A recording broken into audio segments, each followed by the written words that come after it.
Our belief basically is that there's only two emotions, and those are love and fear. And everything that makes us feel bad, everything that makes us angry or jealous or frightened or upset, in any way not feeling comfortable, is based in fear. And everything that makes us feel good and generous and caring and compassionate and empathetic is based in love. Candace Pert did all this work in a book called The Molecules of Emotion.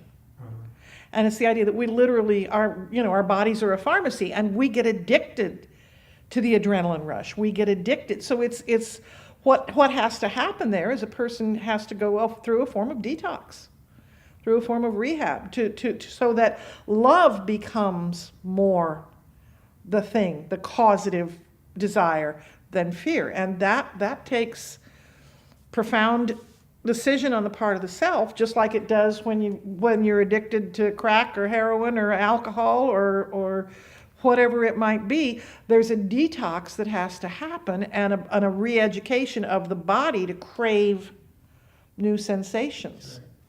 They did a fabulous little movie a few years ago called What the Bleep Do We Know? Yeah. That little section at the wedding reception does a full explanation of this, that our cells have receptors on the outside of them. And if we get more and more tuned into the adrenal rush, the cortisol, that sort of thing, then we grow more receptors for that. And we have to starve those receptors and create receptors for love. Would you say everything is physical? Like, since light bends, I'd say it's both. That's the basis of quantum physics. Is that if I show up measuring light, I will get light. If I show up measuring particles, I will get particles. And that's the whole. We take that as a metaphor for the idea that there is spirit and body are one and the same. And that's what we take the Christ consciousness and the Buddha consciousness to mean. Is that's that awareness that I am both body and spirit. I am not a body. I am not a spirit. I am a spirit having a physical experience. This is my house where I live. We think they're segregated. The church in the time of Descartes tried to segregate them and say, okay, you can do science over here and we'll do church over here, and they're completely separate. But they're not. The first line of our textbook, which I love, Dr. Holmes, this was in the 1930s, he wrote, "We all yearn for the day when science and religion shall walk hand in hand through the visible to the invisible." And that's essentially what our teaching is about, is the idea that we are wave and particle. We are spirit and body. We are one. We have never been separate. We can't be separate. I'm not my body. If I'm my body, was I the 9-pound baby or the 6-year-old little girl or the 22-year-old young adult or this 68-year-old woman? Which body am I? This is transforming constantly. This is why it exists. You can't be conscious unless you're conscious of something. Right.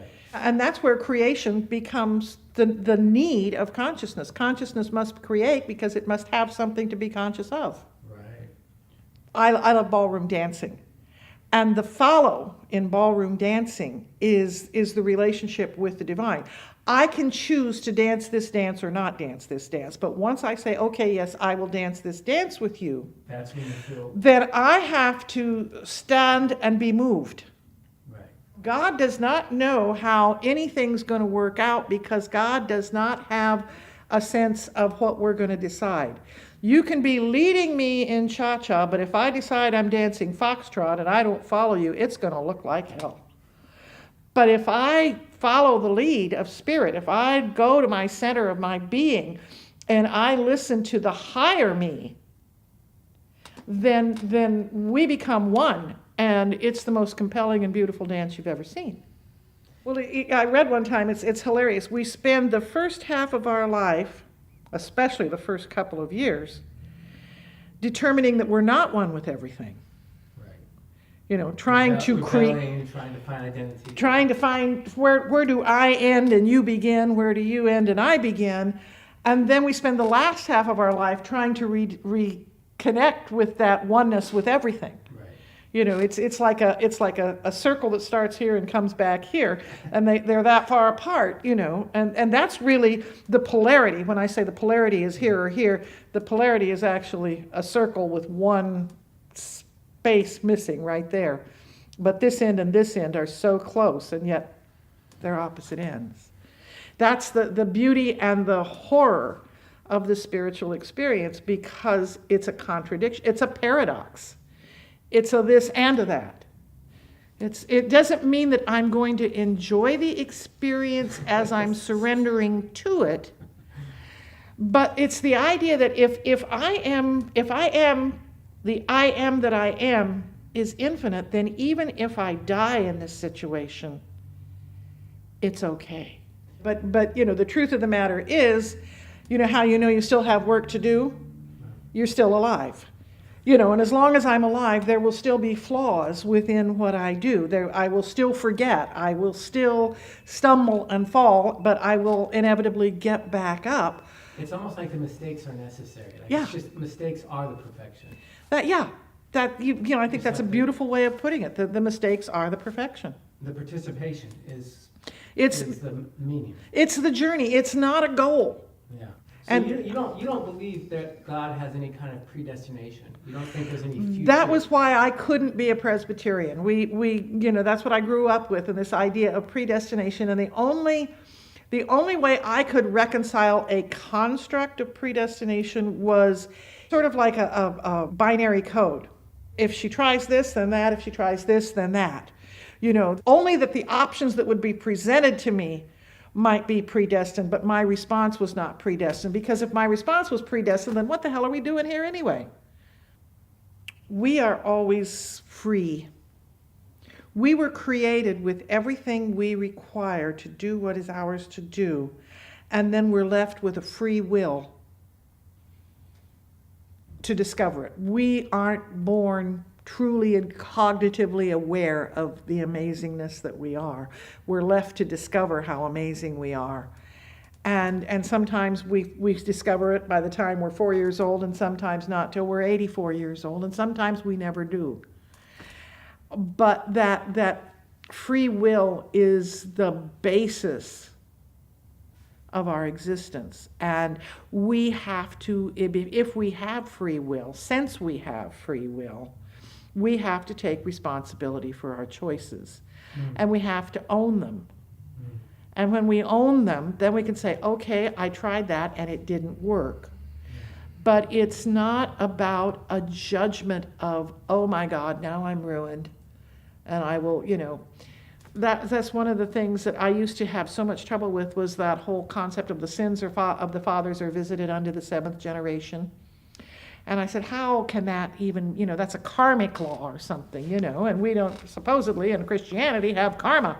But what it actually means is the word sin in Aramaic was an archery term, which meant to miss the mark. Miss the mark. You know, so we've all sinned. We've all missed the mark. Not that we are all inherently bad people. It's that we've all fallen short of the glory of God. So, you know, what it comes down to is we've made mistakes. And so if you reword that to the mistakes of the father are visited unto the seventh generation, then you look at the idea of I'm a product of my mom's mistakes, who's a product of her mom's mistakes, who was a product of back and back and back and back. And at any given point, I have the ability to say, okay, it stops here. Right. You know, we've all seen families where there's been an abuse for generations, and suddenly you have a parent that says no, and their kids are raised healthy and loving and not in harm's way because they made the choice. It stops here. The hero's heart is within us. We have our answers. We just don't believe in ourselves, and it's building that confidence to believe that the answer that we need is not here in the ego. It's here in the soul waiting to be. Parker Palmer and his work has been amazing to me, and he talks about the whole idea of working ourselves into an understanding that everything we know and everything we need to know can be accessed if we just let the soul speak. And he says the soul is like a wild animal. And if you come crashing into the woods calling for the wild animal, it will run and hide. But if you sit next to the tree and become as the tree and just get still, it will come out and it will find you.